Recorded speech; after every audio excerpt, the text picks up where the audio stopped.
Amnesty international और दीगर बैनुल-अक़वामी इंसानी हकूक़ के इदारों के बढ़ते हुए दबाव के बाद अब रियासत पाकिस्तान ने 8 महीनों के तवील इंतज़ार के बाद तस्लीम कर लिया है कि इंसानी हकूक़ के लिए काम करने वाले इदरीस खटक को सिक्योरिटी इदारों ने अगवा कर रखा है और इनके खिलाफ ऑफिशियल सीक्रेट एक्ट की खिलाफ वर्जी के इल्ज़ामात पर कार्रवाई शुरू कर दी गई है। पता चला है कि इंसानी हकूक़ की तंजीम से ताल्लुक़ रखने वाले इदरीस खटक की गुमशुदगी से मुताल्लिक एक रिपोर्ट लापता अफराद कमीशन को मौसूल हुई है, जो दफ्तर खारजा में जमा करवा दी गई है। तर्जुमान दफ्तर खारजा आयशा फारूकी ने इस रिपोर्ट के मौसूल होने की तस्दीक कर दी है।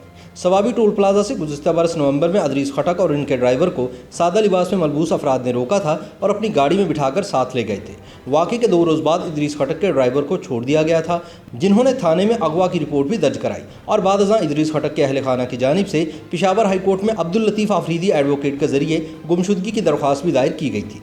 इनकी इस तवील गुमशुदगी के बाद इनके ज़िंदा होने के बारे में भी शकूक शुबहात पैदा हो गए थे, लेकिन अब बज़ाहिर इस तस्दीक से इनके अहल खाना को तसल्ली हो गई होगी।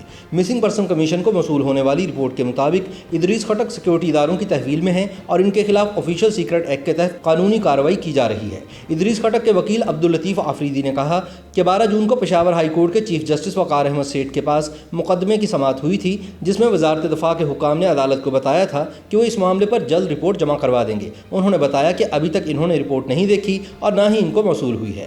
ताहम अब इनको मालूम हुआ है कि वो खुफिया इदारों की तहवील में हैं, जिनको यह मुज़हिका खेज़ शक है कि इदरीस खटक ने रूस के साथ पाकिस्तान के कोई राज शेयर किए हैं। इन्होंने मज़ीद बताया कि अगर ऐसा है भी तो ये एक मुश्तबा केस है, इन पर ऑफिशियल सीक्रेट एक्ट कैसे लागू हो सकता है। याद रहे कि कुछ महीने पहले पाकिस्तानी सिक्योरिटी इदारों ने मारूफ वकील और आर्मी के साबिक अफसर लेफ्टिनेंट कर्नल रिटायर्ड इनामुर रहीम को भी इसी तरह घर से अगवा किया था और फिर इनके खिलाफ कार्रवाई का आगाज़ किया गया था।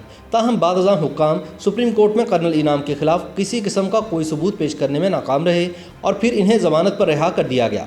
एमनेस्टी इंटरनेशनल समेत बैनुल-अक़वामी तंजीमों ने इदरीस खटक की गुमशुदगी का मामला हुकूमत पाकिस्तान के साथ उठाया था और मुतालबा किया गया था कि ये जबरी गुमशुदगी है, हुकूमत इसका जवाब दे। इदरीस खटक की बेटी तालिया खटक ने चंद रोज़ कबल अपने वालिद की रिहाई के लिए सोशल मीडिया पर ट्रेंड भी चलाया था। इदरीस खटक का ताल्लुक अकूड़ा खटक से है और वह अवामी नेशनल पार्टी के सरकर्दा रहनुमा भी रहे हैं। इन्होंने रूस से एंथ्रोपोलॉजी में PhD कर रखी है और बतौर रिसर्चर एमनेस्टी इंटरनेशनल और ह्यूमन राइट्स वॉच के साथ भी रहे हैं। इनकी तहकीक का एक बड़ा हिस्सा साबिक फाटा, खैबर पख्तूनख्वा और बलोचिस्तान से जबरी तौर पर गुमशुदा किए गए अफराद रहे हैं, जबकि वो फ़ाल समाजी कारकुन के तौर पर भी जाने जाते हैं। इंसानी हकूक़ कमीशन के साबिक सरबराह और अवामी नेशनल पार्टी ANP के साबिक सेनेटर अफरासियाब खान खटक ने इदरीस खटक की फौरी बाजियाबी का मुतालबा करते हुए कहा है कि वो एक सोशल एक्टिविस्ट हैं। अगर इनके खिलाफ कोई इल्ज़ाम या सबूत है तो इन्हें अदालत में पेश करके बाकायदा मुकदमा चलाया जाए।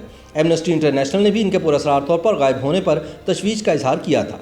इदरीस खटक की अहलिया का पहले से ही इंतकाल हो चुका है, जबकि इनकी एक बेटी शादीशुदा हैं और दूसरी इंजीनियरिंग यूनिवर्सिटी की तालिबा है। हाल ही में इदरीस खटक की बेटी तालिया खटक ने अपने एक वीडियो पैगाम में वज़ीर-ए-आज़म इमरान खान और इंसानी हकूक़ की वफाकी वज़ीर डॉक्टर शीरी मज़ारी से भी वालिद की बाजियाबी में मदद की अपील की थी।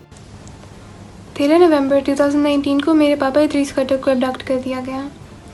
6 महीने हो गए हैं कि मैंने और मेरी फैमिली ने हमने ना उनको देखा है, ना हमने उनकी आवाज़ सुनी है। तो मैं अपील करती हूँ PM इमरान खान से, human rights minister Shireen Mazari से, human rights organisations and NGOs से कि वो हमारी मदद करें मेरे पापा को ढूंढने में और वो हमारी मदद करें मेरे पापा के लिए जस्टिस लाने में। और मैं अपील करती हूँ पब्लिक से कि वो आवाज़ उठाए मेरे पापा के लिए और ऐसे कई फैमिलीज़ के लिए जिनको ऐसे वक्त से गुजरना पड़ा है। ख्याल रहे कि पाकिस्तानी सिक्योरिटी इदारों पर शहरियों की जबरी गुमशुदगी के इल्ज़ामात लगते रहे हैं, ताहम इन इदारों और हुकूमत की जानिब से इसकी तरदीद की जाती रही है। पाकिस्तान की हुकूमत ने लापता या जबरी तौर पर गुमशुदा अफराद की बाजियाबी के लिए एक खुसूसी कमीशन भी बनाया था, लेकिन यह कमीशन भी अपना मकसद हासिल करने में नाकाम रहा और जबरी गुमशुदगियों का सिलसिला न सिर्फ मुल्क भर में जारी है बल्कि तेज़ी से फैलता जा रहा है। YouTube पर गूगली न्यूज देखने के लिए youtube.com की सर्च बार में गूगली न्यूज TV टाइप करें। गूगली न्यूज के पेज पर सुर्ख रंग के सब्सक्रिप्शन वाले बटन पर क्लिक करना ना भूलिए। YouTube पेज पर अपलोड होने वाली वीडियोस से बाखबर रहने के लिए बेल आइकन पर क्लिक कीजिए। आपको हर नई वीडियो के बारे में नोटिफिकेशन मौसूल हो जाएगा।